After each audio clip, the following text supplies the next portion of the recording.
महाराष्ट्र विधानसभा चुनाव की औपचारिक तिथि भले ही ना आई हो, औपचारिक तारीख भले ही ना आई हो, लेकिन सियासी बिसात पर खेल बहुत जबरदस्त चल रहा है। चुनाव की तारीख के ऐलान से पहले ही शिवसेना के प्रमुख उद्धव ठाकरे के बेटे आदित्य ठाकरे को उनके गढ़ में घेरने की कवायद तेज है।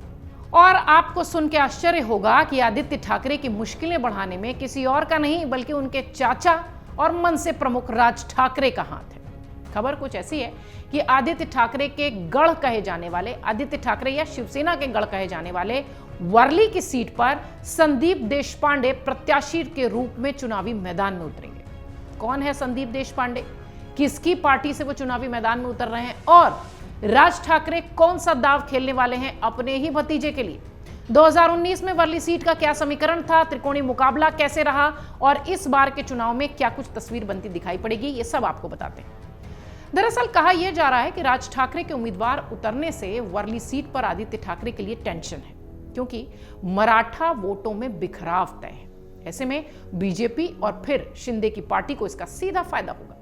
साल के अंत में महाराष्ट्र के विधानसभा के चुनाव होने हैं, लेकिन उससे पहले ही राजनीतिक पार्टियां काफी एक्टिव हैं। महाराष्ट्र की 288 सीटों में फिलहाल वर्ली सीट को लेकर काफी चर्चाएं तेज हैं। वर्ली विधानसभा सीट पर पिछली बार 2019 में आदित्य ठाकरे विधायक चुने गए थे।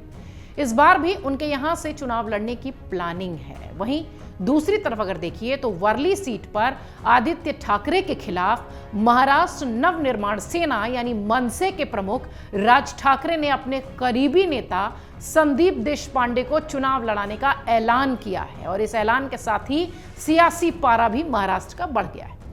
राज ठाकरे के ऐलान करते ही संदीप देशपांडे का भी बयान आ गया। संदीप देशपांडे का कहना है कि वर्ली में लोगों को ऐसा विधायक चाहिए जो सुलभ हो, लेकिन मौजूदा विधायक ऐसा नहीं है।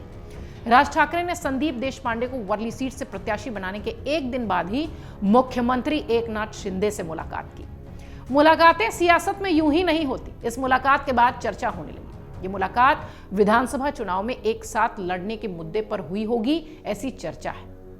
ठाकरे बहुत ही स्ट्रैटेजी के साथ चुनावी बिसात बिछाने में जुटे हैं। राज ठाकरे की बात करें तो आदित्य ठाकरे के खिलाफ राज ठाकरे ने जिस तरह से अपने करीबी संदीप देशपांडे को उतारा है, उससे एक बात साफ है कि आदित्य ठाकरे को उनके घर में ही घेरने की रणनीति है, ताकि चुनाव में वर्ली सीट से वो बाहर ही ना निकल पाए।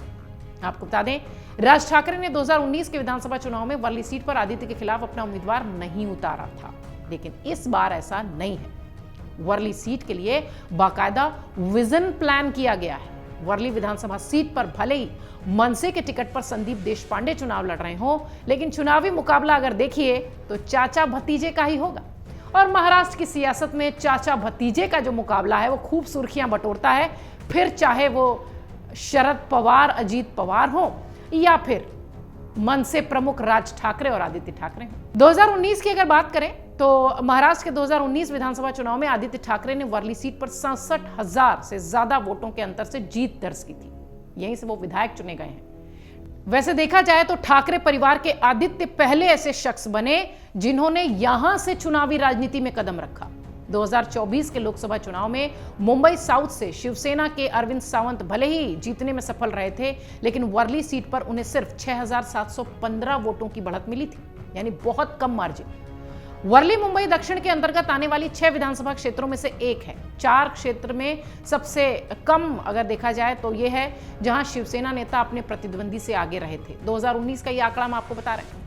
इसी को देखकर वर्ली में आदित्य ठाकरे को घेरने की स्ट्रैटेजी फिलहाल बनाई गई है। आदित्य ठाकरे वो नाम जो कि बहुत कम उम्र में सियासत में तो आए, लेकिन विधायक बनने के साथ ही सियासी गुर भी अपने पिता से सीखने लगे।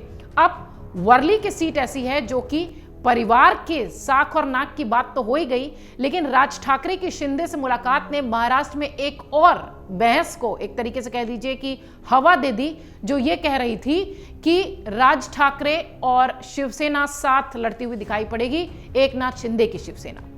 इससे पहले लोकसभा चुनाव में भी अगर आपने देखा होगा तो राज ठाकरे की मुलाकात अमित शाह से हुई थी। राज ठाकरे की मुलाकात बीजेपी के तमाम नेताओं से हुई थी, जिसमें ये सुर्खियां बनी थी कि राज ठाकरे साथ देते हुए नजर आएंगे।